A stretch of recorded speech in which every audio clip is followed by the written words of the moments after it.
सारंगढ़ बिलाईगढ़ जिले के सरसीवा थाना क्षेत्र में चल रहे अवैध शराब जुआ सट्टा पर अंकुश लगाने उच्च अधिकारियों के निर्देशन में लगातार कार्यवाही किया जा रहा है।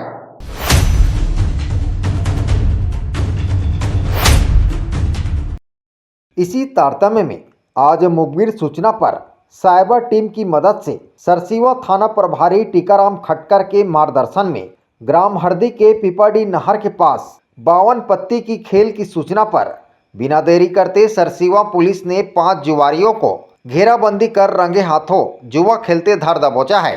पुलिस ने जुआरियों के पास से 52 पत्ती ताश के साथ 18,700 रुपये जब्त कर 3-2 छत्तीसगढ़ जुआ प्रतिषेध अधिनियम 2022 के तहत कार्रवाई किया गया है।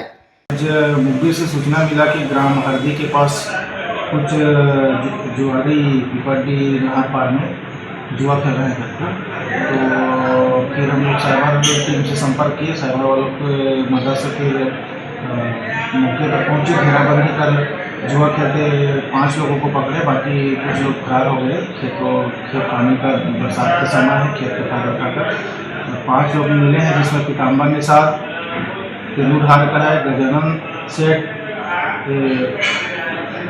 खरनिया बहाल का है, हरिहर साहू, नूनपानी, सूरी सिदार, चकरदा और सदानंद साहू नूनपानी, इनके ऊपर कार्रवाई किए गए। इनसे कुल 18,700 रुपये और 52 पत्ती ताश जब्ती किए गए। किन धाराओं पर कार्रवाई? 3-2 छत्तीसगढ़ जुआ प्रतिषेध अधिनियम 2022 के तहत कार्रवाई की गई। Bureau report ACN 24।